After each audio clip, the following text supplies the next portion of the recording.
신약 206쪽 사도행전 11장 19절부터 26절까지 한 절씩 교독하겠습니다.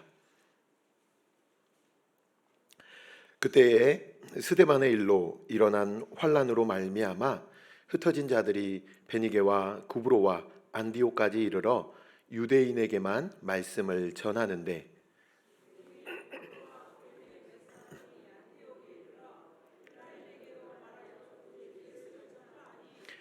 주의 손이 그들과 함께 하심에 수많은 사람들이 믿고 주께 돌아오더라.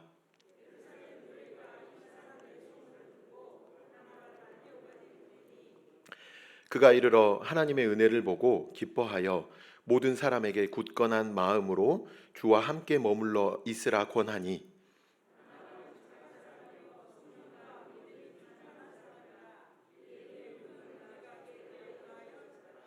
바나바가 사울을 찾으러 다소에 가서 만남에 안디옥에 데리고 와서 둘이 교회에 1년간 모여 있어 큰 무리를 가르쳤고 제자들이 안디옥에서 비로소 그리스도인이라 일컬음을 받게 되었더라. 아멘. 쇼핑 좋아하십니까? 안 좋아하십니까? 저는 엄청 좋아합니다. 쇼핑을 하면 물건을 사게 되지요. 그러면 꼭 이렇게 유혹을 합니다. 이걸 사시면 요거까지 드립니다. 이렇게. 그래서 제가 그걸 딱 보고 무릎을 딱 쳤습니다. 그래서 말씀을 들으러 오셨지요. 제가 지금 저희 교구가 대신방 기간인데 받은 은혜가 있어 부록을 드리려고 합니다. 이렇게 인사를 해주셨으면 좋겠습니다. 받은 은혜 제가 저를 통해 하나님께서 준비하신 그 말씀도 있지만 제가 먼저 받은 은혜가 너무 귀하고 이걸 어떻게 광고를 하고 싶어가지고 하나님께서 또 거룩한 부담감을 주셔서 이렇게 따라해 주셨으면 좋겠습니다. 마음 지킴은 곧 생명 지킴입니다.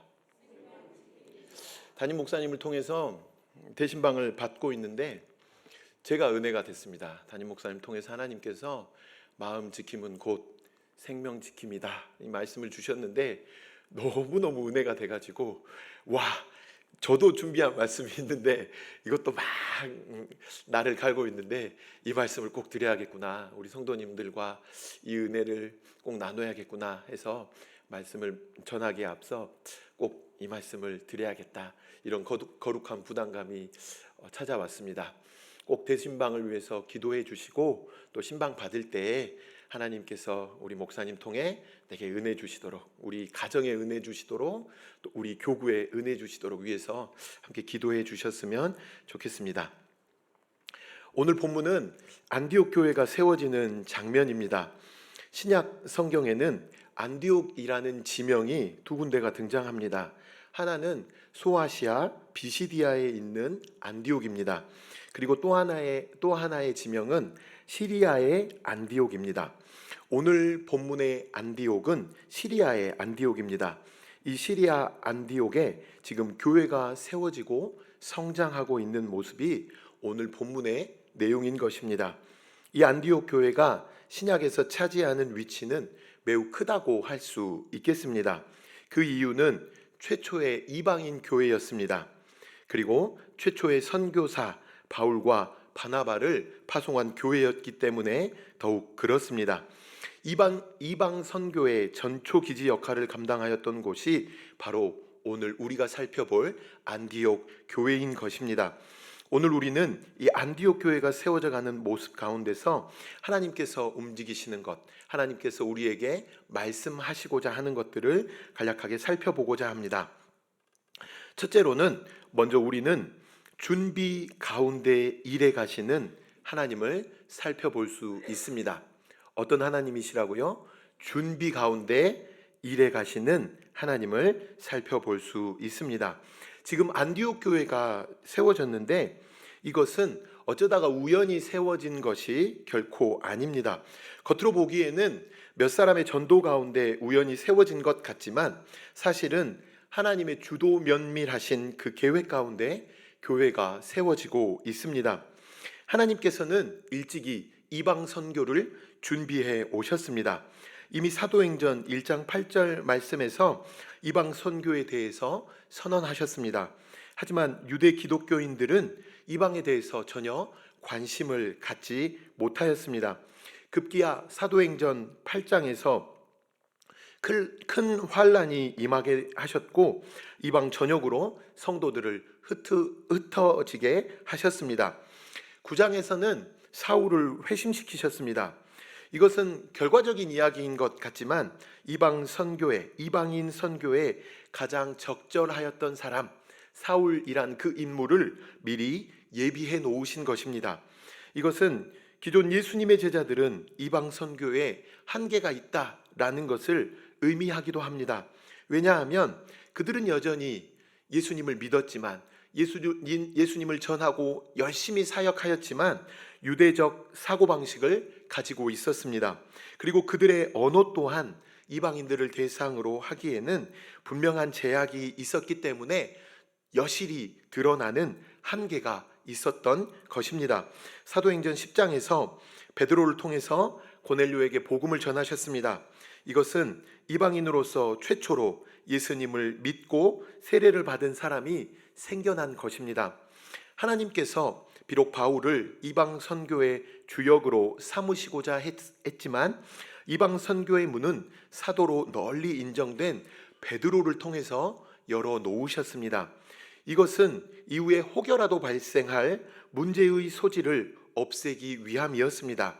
만약 한때 그리스도인들을 박해하던 사도 바울이 이방 선교를 처음 시작했다고 한다면 전통성의 문제 그리고 과연 하나님은 이것이 하나님의 바른 뜻인가에 대한 문제 등이 제기될 수 있었기 때문에 하나님께서는 사전에 그러한 문제들을 차단하시고 막으셨던 것이라 하겠습니다. 오늘 본문의 바로 앞부분은 고넬료가 예수님을 믿은 것에 대해 교회가 논쟁을 하였고 결과적으로 이방인에게 복음을 전하는 것이 하나님의 뜻이다 라는 결론을 내리는 부분입니다. 교회가 이방 선교에 대해서 긍정적인 결론을 내리게 된 것입니다. 사도행전 11장 18절 말씀입니다.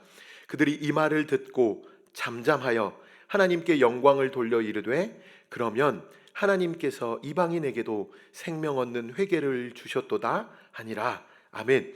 이처럼 하나님께서는 사도행전 8장에서부터 이방 선교를 위한 그분의 계획을 하나씩 치밀하게 준비해 오신 것입니다. 바울이란 사람을 준비하셨습니다. 사도의 대표격인 베드로를 통해서 이방인 전도의 문을 열어 놓으셨습니다. 그리고 당시 본부 교회와 같은 예루살렘 교회를 통해서 이방 선교가 하나님의 뜻임을 공식적으로 선언하게 하신 것입니다. 이방 선교를 위한 사람도 준비됐고 분위기도 됐고 이제 필요한 것은 이방 선교를 전담하게 할 그런 교회가 세워지는 것, 그것만이 남았던 것입니다. 바로 이 연장선 위에 오늘 안디옥 교회가 세워지는 것입니다. 그리고 이후에 살펴보실 사도행전 13장에서는 이 안디옥 교회에서 드디어 바울과 바나바를 선교사로 파송하게 되는 것입니다. 이처럼 하나님께서는 그분의 일을 아무 생각 없이 계획 없이 하시는 분이 결코 아니십니다. 아무리 하나님께서 전능하시다고 해서 무작정 일하시는 분이 아니라 오랜 시간을 걸쳐서 역사하시는 가운데 자신의 일을 준비하시고 진행시키시는 질서의 하나님이십니다. 지혜와 지식의 하나님이신 것입니다. 그래서 안디옥 교회의 설립을 보면서 우리는 오랜 준비와 계획을 통해 그 가운데 일하시는 하나님의 모습을 살펴볼 수 있는 것입니다. 우리는 이 하나님, 준비하며 일해 가시는 그 하나님을 성경 속에서만이 아니라 바로 지금 오늘 우리에게 일어나는 우리의 삶 속에서도 볼 수 있어야 하겠습니다. 이 땅에서 순간순간 하나씩 일어나는 일들은 우리가 보기에는 모든 것이 마치 우연처럼 우연히 일어나는 것만 같습니다. 때로는 사람들의 생각과 결정을 따라 일어나는 것만 같습니다. 하지만 서로 아무런 관련이 없어 보이는, 우리의 시선에 아무런 관련이 없어 보이는 그 일들이, 그 모든 일들이 하나님께서 분명한 계획과 분명한 목적 가운데 주관해 가고 계심을 우리는 반드시 알아야 할 것입니다. 사도행전 8장, 사도행전 9장, 그리고 10장, 이어서 지금 11장의 사건들로 따로따로 독자적으로 각자 따로따로 일어난 사건들처럼 보이지만, 이 모든 것이 이방 선교라는 그 뚜렷한 목적을 가지고 그 배후에서 일하시는 하나님께서 분명하게 주관해 가고 계시는 것을 우리는 반드시 기억해야 한다는 것입니다. 역사의 모든 사건도 그렇습니다. 지금 이미 장기화된 러시아와 우크라이나 전쟁이 그렇습니다. 푸틴이란 사람, 그리고 젤렌스키라는 그 양국의 대통령이 싸우는 것처럼 우리는 보입니다. 우리에게는 너무나 무관심해 보이는 일처럼 느껴질 수 있습니다. 아니면 그 배후에서 일하고 있는, 힘을 작용하고 있는 것처럼 보이는 미국, 러시아, 또 미국, 중국이라는 그 강대국들의 힘싸움처럼 보이기도 합니다. 하지만 이 전쟁이, 이 장기화된 이 전쟁이 옳은 전쟁이냐 그른 전쟁이냐를 떠나서 하나님께서 그 배후에 계심을 우리는 믿음의 눈으로 볼 수 있어야 하겠습니다. 말씀에서처럼 오직 전쟁은 여호와 하나님께 속한 것이기 때문에 그렇습니다. 이것이 어떻게 결론이 나고 어떻게 영향을 줄지 우리는 아무도 모릅니다. 하지만 분명한 것은 하나님께서는 분명하게 아시고 그분께서 이를 이루시는 방향으로 이 전쟁마저도 사용해 가신다는 것입니다. 그래서 우리는 하나님께서 긍휼을 베푸시고 주님의 뜻을 이루어 주십시오 라고 기도할 수밖에 없는 것입니다. 비단 이렇게 거대한 역사뿐만이 아닙니다. 우리 한 사람 한 사람의 삶에도 이런 하나님의 손길이 미치고 있습니다. 내게 일어나는 일들, 내게 일어나는 사건들, 내 삶에 닥치는 환경들이 마치 우연처럼 보이시겠지만, 서로 아무런 연관이 없어 보이시겠지만, 그러나 하나님께서는 우리를 향하신 큰 계획을 갖고 계십니다. 나를 향한 어떤 목적을 가지고 내게 일어나는 이 모든 일들을 주관해 가고 계시는 것입니다. 이것은 이미 다양한 성경 인물들을 통하여서 우리에게 분명하게 보여주셨습니다.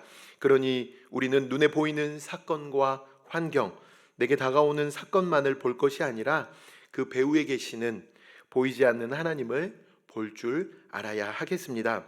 눈에 보이는 일만 보면 순간순간 나의 마음, 나의 감정은 급변할 것입니다. 그러나 보이지 않는 하나님을 바라볼 때에 우리는 범사에 감사할 수 있습니다.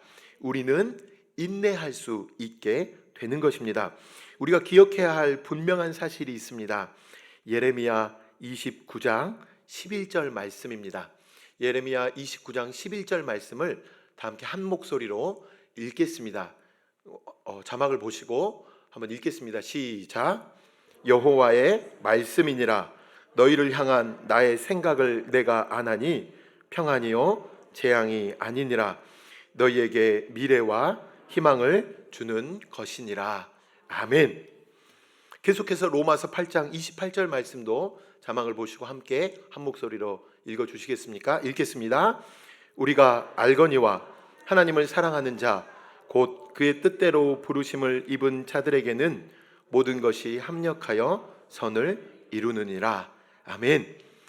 말씀을 의지하여 보이지는 않지만 배후에서 분명히 역사하시는 하나님을 의지하시는 우리 모두가 다 되시기를 간절히 소망합니다.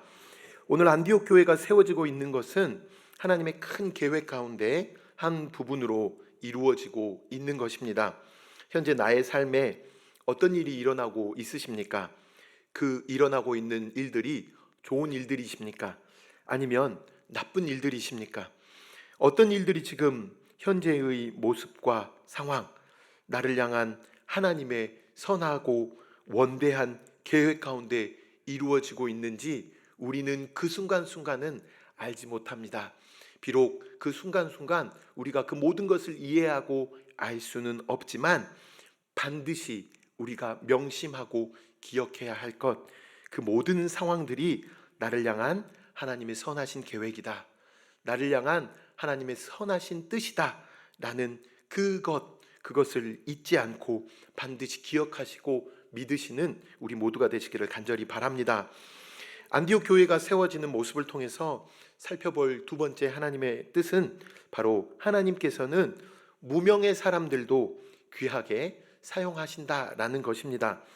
오늘 본문을 보시면 안디옥 교회의 설립에 몇 사람이 등장하는 것을 우리는 보게 됩니다. 19절과 20절 말씀입니다. 19절과 20절 말씀을 보시고 함께 다시 한번 읽어보겠습니다. 읽겠습니다.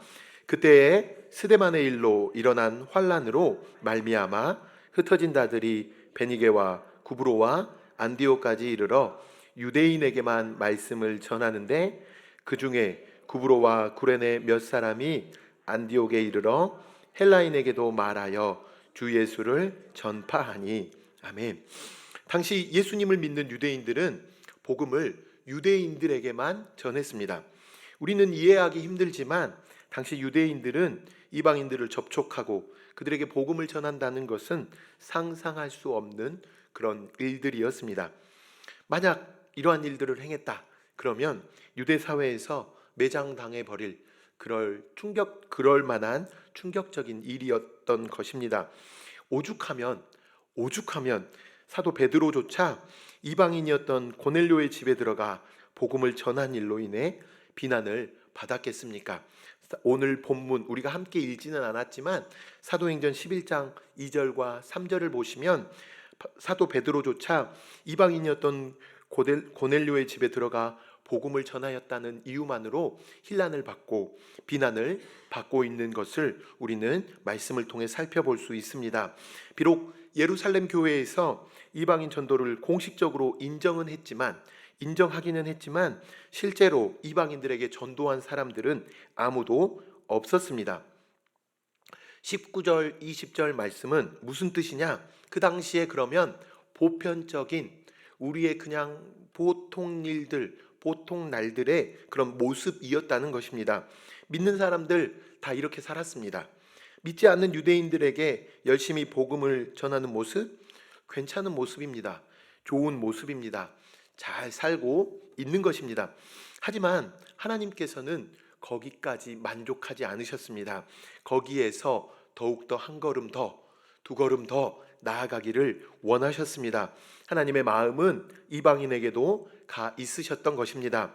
하지만 아무도 이런 하나님의 마음을 알고 움직이는 사람들이 없었던 것입니다. 그런데 바로 이때 구브로와 구레네 몇 사람이 이방인들에게 복음을 전한 것입니다. 이방인들을 대상으로 전도를 한 것입니다. 이것은 말 그대로 놀라운 사건이었고 대단히 놀라운 믿음의 시도였습니다.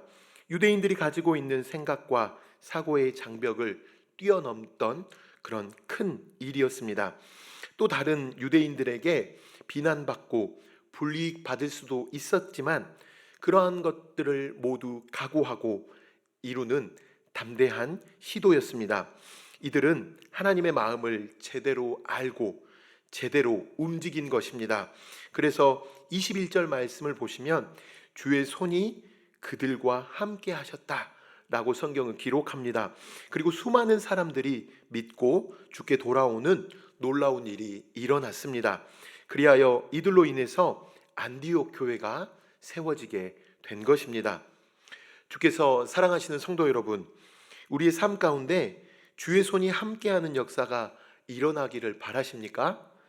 그렇다면 하나님의 마음을 아시고 새로운 믿음의 시도를 하시기를 간절히 소망합니다. 이 정도 살면 되겠지 하는 데서 만족해서는 안 됩니다. 지금 사는 모습이 꽤 괜찮은 모습일 수 있습니다. 오히려 남들에 비해서 영적으로 이 정도 살고 있다면, 이 정도 헌신하고 있다면 참 잘하고 있는 것이다, 칭찬받아 마땅한 그런 삶도 있을 수 있습니다. 하지만 거기에 머무르시면 안 됩니다. 지금 내게 하나님께서 새롭게 원하시는 것이 무엇일까를, 어떤 새로운 믿음의 시도를 하기를 원하실까 라는 것들을 늘 묵상하시고 시도하시는 우리 모두가 되었으면 좋겠습니다. 그 시도에 어려움들이 있다면 그 어려움을 극복하고 한번 시도해 보시기를 간절히 바랍니다. 그럴 때 그 믿음의 시도 가운데 주의 손이 함께하는 역사를 체험할 수 있을 것입니다. 내 인생의 기념비적인 일이 반드시 일어나게 될 줄로 믿습니다. 이 구브로와 구레네 몇 사람이 우리에게 또 하나의 도전을 주는 것은 이들이 결코 유명한 사람이 아니라는 것입니다. 이들은 성경에 이름도 기록되어 있지 않았습니다. 당시 널리 알려진 인물들도 더더욱 아닌 것 같습니다. 이들은 사도나 선지자와 같은 직분을 가진 사람들, 그런 사람들도 아니었습니다. 그저 자신이 있는 곳에서 주님의 마음을 알고 그 뜻에 순종했던 그런 무명의 성도들이었습니다. 지극히 평범한 사람들이었습니다. 하지만 우리 하나님께서는 이 무명의 사람들을 통하여서, 평범한 평신도들을 통하여서 지금 큰 구원의 역사를 이루시고 계시고 안디옥 교회를 세우는 선교 역사에 있어서 대단히 기념비적인 일들을 이루어가고 계시는 것입니다. 생각해 보십시오. 안디옥 교회가 어떤 교회입니까? 최초의 이방인 교회입니다. 당시 세계 선교의 주역이 된 그런 의미심장한, 그런 대단히 가치 있는 그런 교회였습니다. 이 정도 교회라면, 이런 교회라면 사도 베드로나 아니면 바울 사도가 그런 급이란 표현이 조금 그렇지만 그런 베드로 사도나 바울 사도와 같은 사람들 정도가 교회를 세워야 할 것 같은데 전혀 뜻밖의 지금 이름도 알려지지 않은 몇 사람이 그 교회를 세웠다는 것, 참으로 놀라운 일이 아닐 수 없습니다. 주께서 사랑하시는 성도 여러분, 하나님께서는 유명한 자냐 무명한 자냐 이것을 가리지 않으십니다. 비범한 사람이냐 평범한 사람이냐 라는 것도 가리지 않으십니다. 무슨 대단한 직분을 가졌느냐 가지지 않았느냐를 따지지 않으십니다. 하나님께서는 자신의 삶의 현장에서 하나님의 마음과 하나님의 뜻을 알고 그 뜻을 이루기 위해 순종하는 사람들을 통해 일하십니다. 구브로와 구레네 몇 사람은 분명 이 땅에 무명한 자들이었습니다. 그 이름조차 알 수 없는, 알 길 없는 그런 무명의 평범한 사람들이었습니다. 지금도 무명의 사람들로 남아 있습니다. 하지만 이들은 분명한 것은 하나님 앞에서는 유명한 자로 서 있을 것입니다. 마찬가지로 내 자신이 비록 무명한 자다, 이 땅에서 별 볼 일 없는 작은 자에 지나지 않는다 할지라도 믿음을 가지고 순종하는 삶을 살면 하나님 앞에서는 유명한 자요 큰 자가 될 것입니다. 우리 모두가 다 이런 사람들이 되시기를 주님의 이름으로 간절히 소망합니다. 안디옥 교회가 세워지는 모습을 통하여서 살펴볼 그 세 번째 하나님의 뜻은 바로 하나님의 일을 하기 전에 하나님의 사람이 되어야 한다는 것입니다. 하나님의 일을 하기 전에 먼저 하나님의 사람이 되어야 한다는 것입니다. 잘 아시다시피 안디옥 교회는 이방 선교에 있어서 주도적 역할을 감당한 교회입니다. 하나님의 일을 멋지게 해낸 그런 멋진 교회입니다. 그러나 우리가 여기서 하나 주목해 볼 것이 있습니다. 안디옥 교회가 본격적인 선교의 일, 하나님의 일을 감당하기 전에 이루어진 일들이 있습니다. 그것이 26절 말씀에 나와 있습니다. 함께 26절 말씀을 보시고 한번 읽어 주시겠습니까? 26절 말씀 함께 읽겠습니다.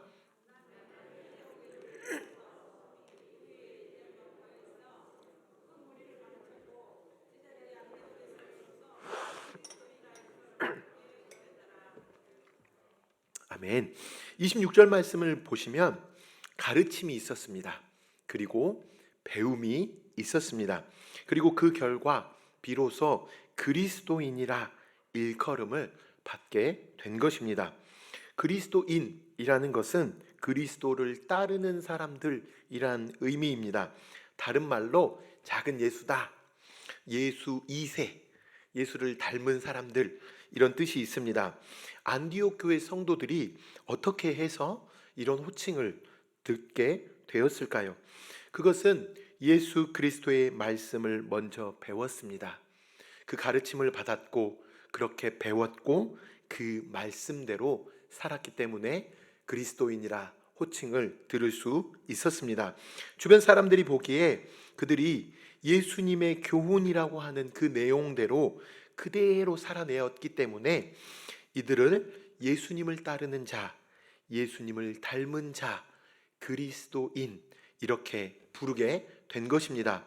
안디옥의 성도들은 그리스도의 일을 하기 전에 먼저 그리스도의 사람이 되었습니다.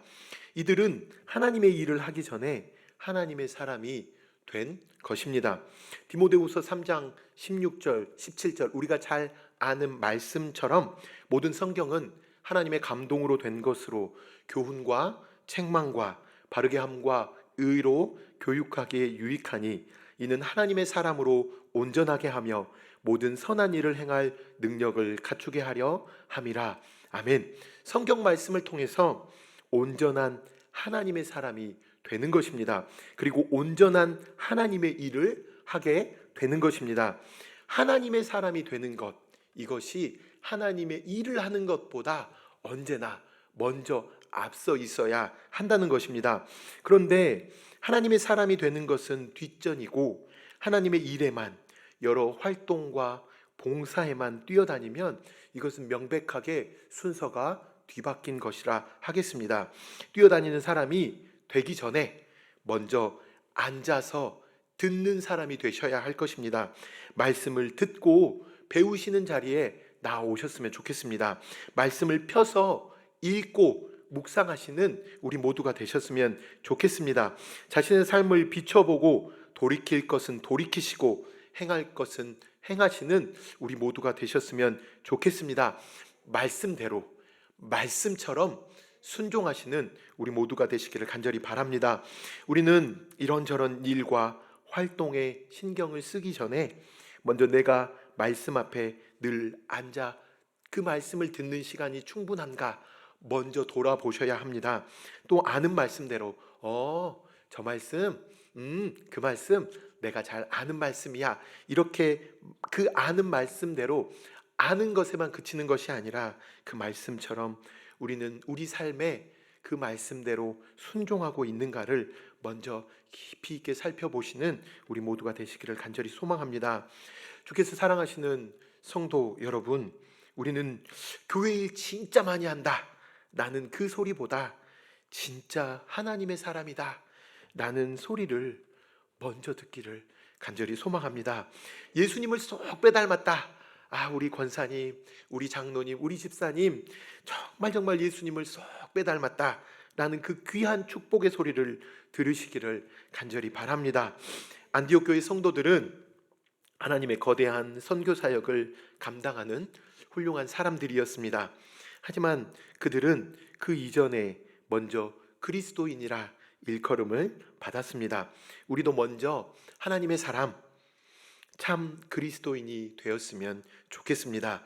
그 이후에야 하나님의 일도 제대로 넉넉하게 잘 감당할 수 있을 것입니다.